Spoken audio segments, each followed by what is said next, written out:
All right, welcome into Cherry Picking. Today marks almost 2 weeks before the NHL season, so we're going to get into the nitty-gritty here with some best fantasy hockey draft strategies. Give you a couple different ways of how you can attack the board on your draft day. But before that, be sure to like the video, comment, subscribe. We're going to be posting tons of fantasy hockey content, obviously, throughout the entire season. So yeah, let's get right into it. Gavin. Yep. Have you ever really implemented an NHL draft strategy for your fantasy hockey videos, or is it generally we're taking the best available player every time?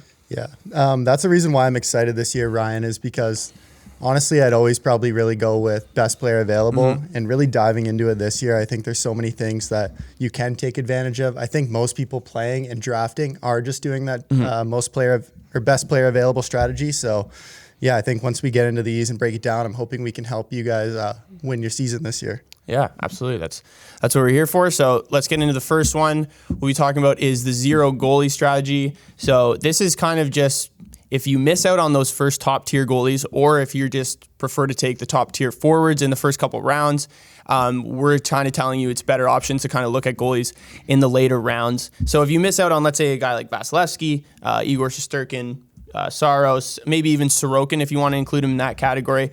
But the reason why even now, especially, we've kind of talked about in our last video in target and fade goalies, there's really only like 5 elite goalies or 6 elite goalies, I'd say, in the NHL compared to what used to be. There used to be so much more back when Brodeur was playing, Jose Theodore, kind of those names to rattle off a few, but so many 2 tandem goalies now we see in the NHL. So like the Islanders kind of started that trend. Also Carolina a couple years back as well. But now teams like, I think Toronto will see a 2 goalie tandem with Samsonov and Matt Murray. Colorado this year picking up Georgiev from New York.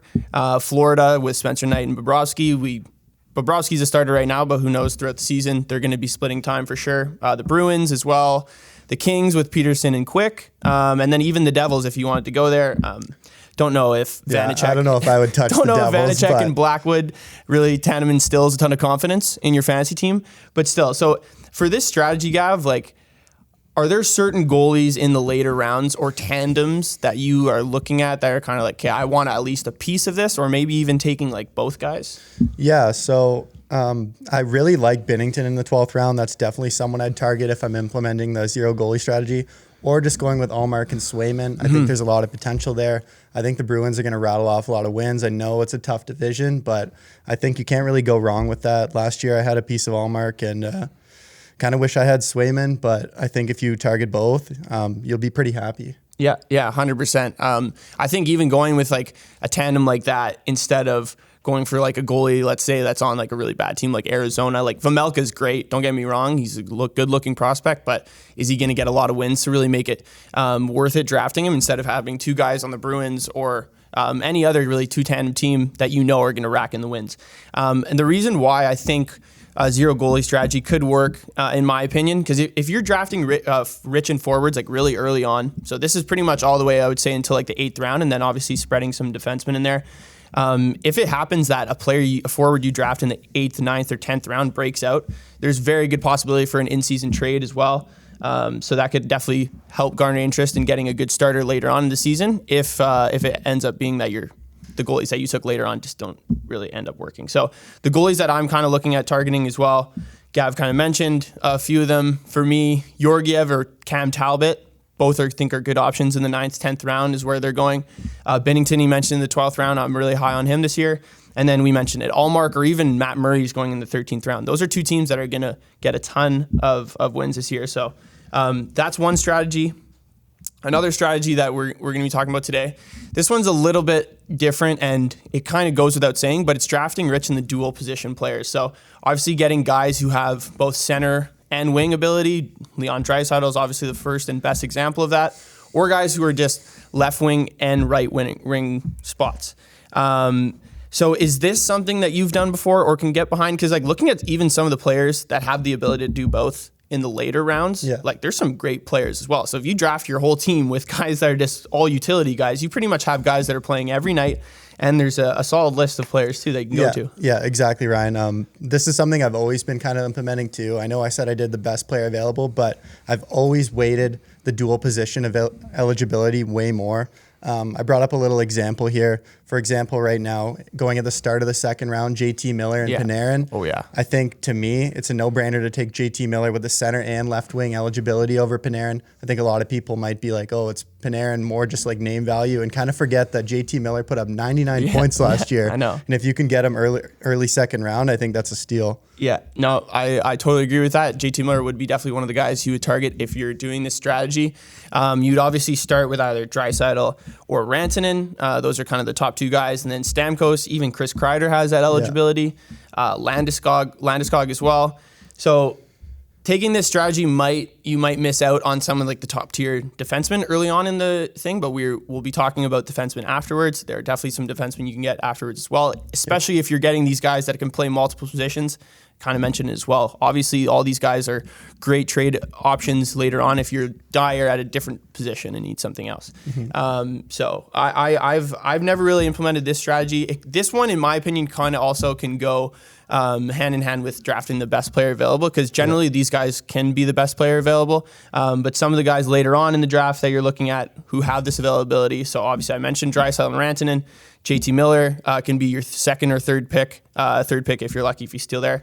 Timo Meier as well. And then in the later rounds, Stützle has this availability or usage on Yahoo drafts. I've seen Jordan Kyrou, and even Cole Caulfield plays both wings. So Cole Caulfield is someone I think in the 10th round right now with another full season under St. Louis can be a really good option. Yeah, even like you said there, Stützle and Kyrou, they're going around the middle of the 9th round now too.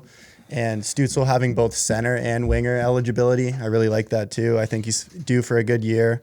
What's his 3rd season now? Sens team looks pretty good. So yeah, that's another example of a place where I would target someone with that center and winger eligibility. Yeah, so we just went through 2 of the strategies. Obviously, the last one here is a heavy defenseman early draft. So this can be taken to an extreme or to a lesser, depending on really which route you want to take it. You can go with like 4 or 5 defensemen really early. You can maybe go with 3.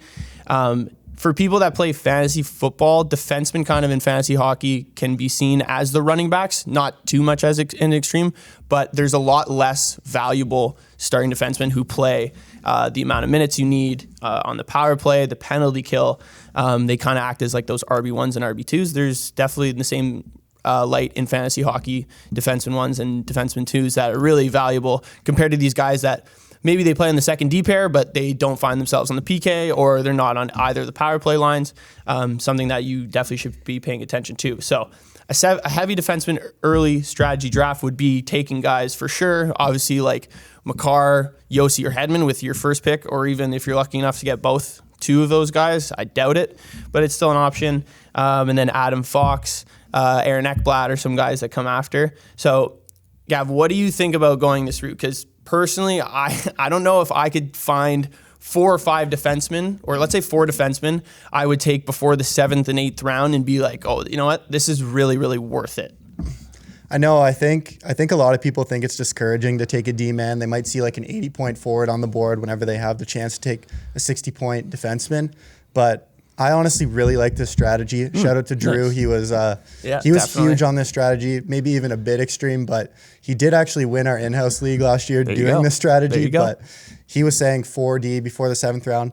I'd be happy with 3. If you can get some of those top names, like you can't really go wrong with that. Last year, that was one of my team's weaknesses, is that I started drafting D heavy maybe in the 4th or 5th round, and I kind of missed out on those top guys, so I lacked upside. And then another thing is that there's always going to be solid depth for forward position on the waivers, but you're not going to get a defenseman. If some guys get hurt, you're pretty much screwed. Yeah, that's definitely a good thing to note. Like we mentioned, there's just less valuable defensemen as there are forwards. So going defenseman heavy early is definitely not a bad option. Like I said, I've never really done it, but maybe I'm going to have to kind of look into it this year, because there are some really great defensemen now.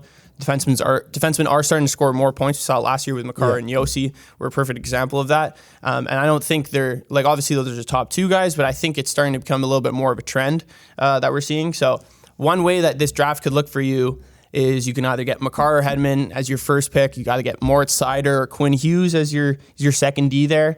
And then Devin Toews or Drew Doughty as your third. And then if you wanted to take 4 before the 7th or 8th round, guys like Shea Theodore or even Mackenzie Weegar, I think, are available as well. So there's tons of great players, defensemen available really early. And it's just in the later rounds where, like I said, it drops off. Like if you don't have a guy that's playing on the power play, playing on the penalty kill consistently, you lose time on the ice, you're losing blocks, you're losing hits, you're losing shots. So it's just, it just goes hand in hand. Those are the three strategies we went over. So 0 goalie, heavy defenseman early draft, and then drafting rich in the dual positions. Let me know in the comments if you guys have any other strategies that you're implementing this year, or if you agree with any of these, if you're going to try to implement them in your drafts this year. But we will see you guys next time, and take care.